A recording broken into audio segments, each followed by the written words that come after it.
Hello दोस्तों, पिछले class में हम आपको विद्युत विभव के बारे में बताए थे और उससे संबंधित जो क्वेश्चन है उसका नाम है किसी बिंदु आवेश के कारण किसी बिंदु पर विद्युत विभव का मान प्राप्त करना। क्या मान प्राप्त करना? विद्युत विभव का मान प्राप्त करना। सबसे पहले इसको जानने से पहले हम क्या करते हैं, एक आरेख खींचते हैं। क्या खींचते हैं? देखेंगे O पर एक Q आवेश लेते हैं, O से R दूरी पर एक बिंदु P लेते हैं जहां पर हमें विद्युत विभव का मान प्राप्त करना है। क्या करना है? मान प्राप्त करना है। अब इसके लिए दूसरा स्टेप में पढ़ते हैं कि Q से X दूरी पर एक परीक्षण आवेश Q0 लेते हैं। क्या लेते हैं? Q0 लेते हैं। जो हम आपने आरेख में लिखा हूं उसी आरेख को मैं नीचे भाषा के रूप में एक्सप्लेन किया हूं। क्या किया हूं? भाषा में इसको बतलाया हूं। मान लिया कि बिंदु O पर Q आवेश है, ठीक है, Q आवेश है। O से R दूरी पर एक बिंदु क्या है? P है। क्या है? बिंदु P है जहां विद्युत विभव ज्ञात करना है। क्या करना है? P बिंदु पर विद्युत विभव का मान प्राप्त करना है जो कितना है? O से कितना है? R दूरी पर है। आपको इसके लिए O से X दूरी पर परीक्षण आवेश Q0 लेते हैं। क्या लेते हैं? परीक्षण आवेश Q0 लेते हैं तथा Q और Q0 पर क्रियाशील प्रतिकर्षण बल। अब जान है कि एक आवेश Q हो गया, एक आवेश क्या हो गया? Q0। अब दोनों के बीच में क्या लगेंगे? एक प्रतिकर्षण बल लगेंगे। हम जानते हैं कूलॉम के नियम से कि दो आवेश अगर अल्प दूरी पर या कुछ दूरी पर अगर व्यवस्थित हो तो उसके बीच क्या लगते हैं? बल लगते हैं। उस बल क्रियाशील प्रतिकर्षण बल को हम क्या है लिखते हैं 1/4/ε/Q/R²। अब क्या करेंगे? हम जानते हैं कार्य बराबर क्या होता है? बल गुना विस्थापन। विभव में जब भी होगा तो क्या होगा? कार्य होगा। तो हम लोग जानते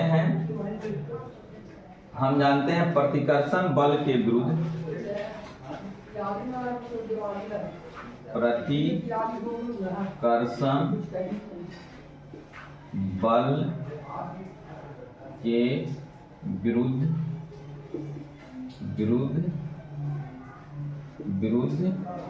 अल्प विस्थापन dx करने पर अल्प कार्य dw होता है। हमने पढ़ा है कि अगर प्रतिकर्षण बल के विरुद्ध में अल्प विस्थापन अगर करते हैं तो अल्प कार्य होंगे। हमने पढ़ा है कार्य बराबर बल गुना विस्थापन। ये कार्य क्या हो गया? dw, बल हो गया F और विस्थापन क्या हो गया? dx। क्या होगा? इसको हम लोग क्या लिखते हैं? dw बराबर F इंटू dx। अब देखेंगे कि बल दूसरे तरफ लग रहा है और विस्थापन क्या है? दूसरी तरफ लग रहा है, जिसके बीच जो कोण बने F और dx के बीच 180 डिग्री का कोण बनता है। यानी dw बराबर F dx cos 180 डिग्री। यानी dw बराबर F d minus dx cos 180 degree बराबर -1।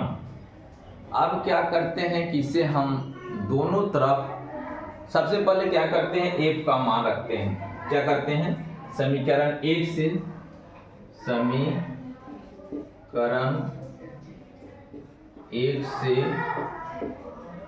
से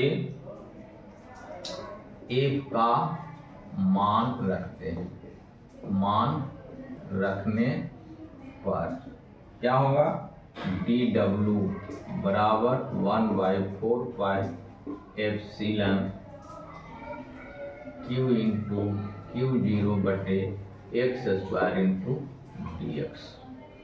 ठीक है। अब हम लोग मैथमेटिक्स के जो स्टूडेंट होंगे वो बहुत आसानी से समझ जाएंगे कि क्या करते हैं, दोनों तरफ समाकलन करते हैं। क्या करते हैं, अंग्रेजी में इसको हम लोग क्या कहते हैं, इंटीग्रेशन करते हैं। अब इसको हम लोग क्या करते हैं, इंटीग्रेशन करते हैं। dw 0 से w तक, और ये तो क्या करते हैं, r से इन्फिनिटी तक, 1/4 pi epsilon q into Q0 बटे x स्क्वायर इंटू dx। अब इसमें देखेंगे जो कांस्टेंट राशि है उसको हम बाहर निकाल देंगे। क्या करेंगे, कांस्टेंट राशि को क्या निकाल देंगे,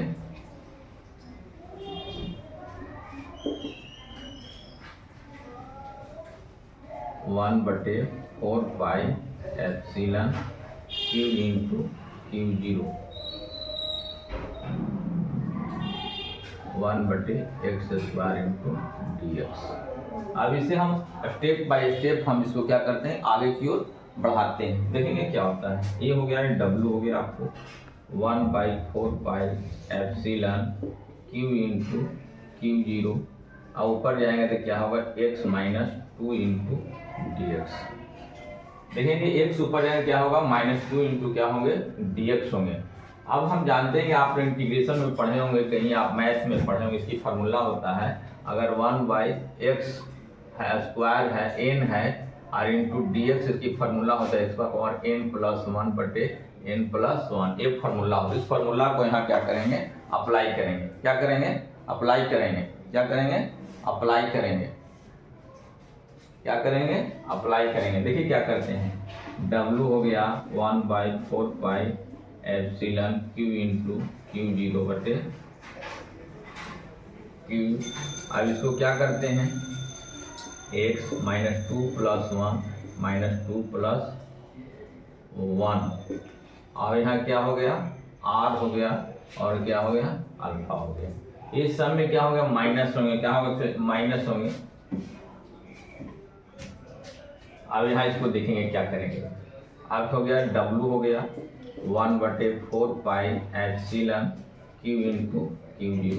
ये ऊपर देखेंगे x पर पावर -1 बटे क्या होगा, -1, r होगा, और क्या होगा, अल्फा होगा। क्या होगा, अल्फा होगा। अब देखिए यहाँ माइनस था पहले से, तो ये माइनस माइनस क्या होगा, खत्म हो जाएगा। तो w बराबर 1/4 pi epsilon q into Q0। आप देखिए x पर पावर -1, इसको हम क्या लिखेंगे, 1/x। ये हो गया, r हो गया, ये क्या होगा, अल्फा हो गया। अब आप लोग इंटीग्रेशन के बारे में जानते हैं कि क्या होता है, ऊपर वाले जो अपर लिमिट है वो नीचे आ जाते हैं। w हो गया 1/4 pi epsilon q into Q0, ये हो जाएगा 1/r -1 बटे अल्फा। हम जानते हैं 1/अल्फा का जो मान होता है क्या होता है, 0 होता है। तो हम लोग क्या लिखेंगे, w 1/4 pi epsilon q into Q0 बटे r। क्या होता है, r। हम पढ़े हैं v बराबर w बटे क्या होता है, Q0। हम इसको w का मान रखेंगे 1/4 pi epsilon q into Q0 बटे r इंटू Q0 काट देंगे, तो v बराबर क्या होगा, 1/4 पाई एप्सिलॉन q बटे r। ये हो गया किसी स्थान पर विद्युत विभव का मान। ठीक है। अगर इससे अगर कोई समस्या है, कोई दिक्कत है, तो हमारे व्हाट्सएप से भी आप उसके नोट्स को प्राप्त कर सकते हैं और आसानी से आप पढ़ सकते हैं। ये हो गया 1/q बटे r। ये होता है किसी बिंदु आवेश के कारण किसी बिंदु पर विभव 1/4 एप्सिलॉन q बटे r, इसका क्या होता है, वैल्यू होता है। Thank you.